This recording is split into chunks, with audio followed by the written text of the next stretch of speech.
सुप्रभात विद्यार्थियों, हिंदी की कक्षा में पुनः आपका स्वागत है।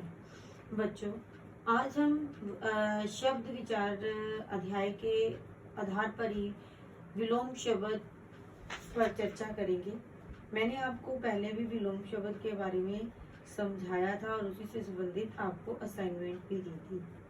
आज हम पुनः ये विलोम शब्दों के बारे में जानकारी प्राप्त करते हैं। उसी से संबंधित बहुविकल्पीय प्रश्न के आधार पर इसकी दोहराई करेंगे। सबसे पहले मैं आपको फिर याद करवा दूं, विलोम शब्द क्या होते हैं। विलोम किसे कहते हैं? किसी शब्द का विपरीत या उल्टा अर्थ देने वाले वह विलोम शब्द कहलाते हैं। यानी विलोम का अर्थ होता है उल्टा या विपरीत। विपरीतार्थक शब्दों को करवाते समय हमें यह बात ध्यान में रखनी चाहिए कि अर्थ के आधार पर तो विशेष ध्यान ये है कि तत्सम और तद्भव, यानी कि इन शब्दों का प्रयोग हमने कैसे करना है। ठीक है। इसकी सबसे विशेष बात क्या है कि विलोम शब्दों में जो तत्सम के विपरीत शब्द होते हैं वो तत्सम में ही आने चाहिए और तद्भव के विपरीत जो शब्द हैं वो तद्भव शब्द ही होने चाहिए। ठीक है। जैसे कि मैं आपको बता रही हूँ कि शीत शब्द का अर्थ ठंडा होता है, परंतु शीत का विलोम इस आधार पर गर्म या गर्मी नहीं होगा अपितु उष्ण होगा। मैंने अपने वीडियो में ये आपको पहले भी समझाया था।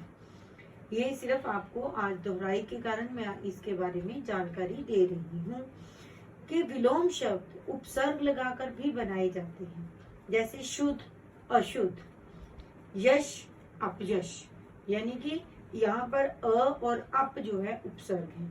कुछ विलोम शब्द उपसर्ग बदलने से भी बनते हैं, जैसे आस्तिक। आस्तिक का अपोजिट होगा नास्तिक। ना जो है वो उपसर्ग है। ठीक है। उत्कृष्ट यानी कि निकृष्ट। ठीक है। ये मैंने आपको विलोम शब्द के जिन बातों पर विशेष ध्यान देना है उसके बारे में समझाने का प्रयास किया है। यहाँ पर एक पिक्चर में देखिए विलोम शब्द कैसे हम करते हैं। जैसे अधिक, पिक्चर में देखा कि बहुत ज्यादा पानी गिलास के अंदर, उसके बिल्कुल विपरीत कम, यानी कि गिलास में बहुत कम पानी है। ठीक। अगला जो चित्र है वो देखिए, बड़ा, जो गेंद है वो बहुत बड़ी पिक्चर में आप देख रहे हो चित्र में। ठीक है। इसका जो उल्टा शब्द होगा वो होगा छोटा। हमने देखा चित्र में छोटी गेंद। ठीक है।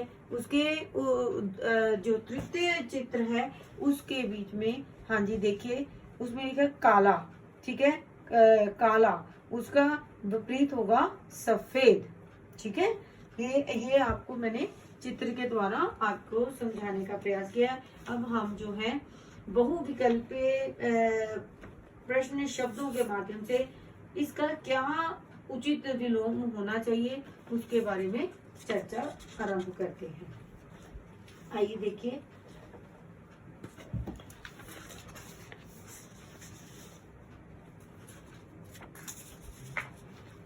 हाँ जी, सबसे देखिए जो प्रथम शब्द मैंने लिया है वो है प्रशंसा। अब प्रशंसा शब्द, प्रशंसा का मतलब होता है कि किसी की तारीफ करना। ठीक है।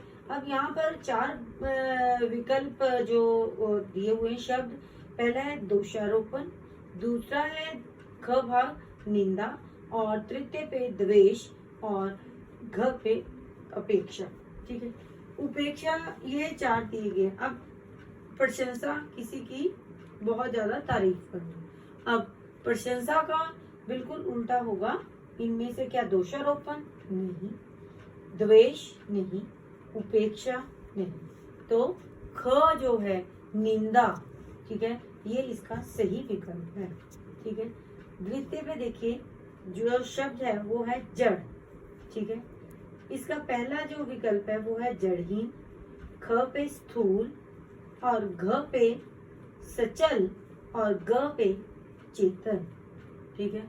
यहाँ पर जड़हीन गलत है विकल्प, स्थूल गलत विकल्प, और घ सचल ये भी गलत है। यहाँ पर सही जो विलोम होगा वो है चेतन। ठीक है बेटा। अब बच्चों तृतीय पे मैंने लिया है अगम।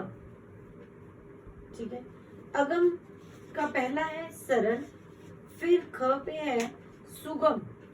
ठीक है, फिर है ग पे दुर्गम, फिर घ पे है दुर्लभ। ठीक है, अब इसमें अगम, ठीक है, यानी कि इसका क्या सरलता से हम पहुंचे? नहीं।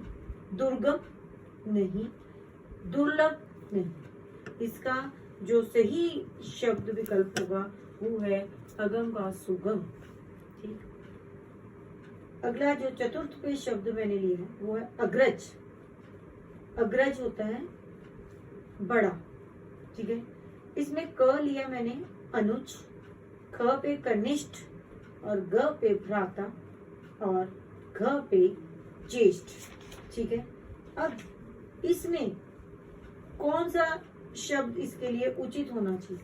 क्या कनिष्ठ या भ्राता या ज्येष्ठ या अनुज? इनमें अनुज विकल्प जो है वो सही है। ठीक, अगला जो शब्द है वो है हर्ष। हर्ष, हर्ष मीन खुशी।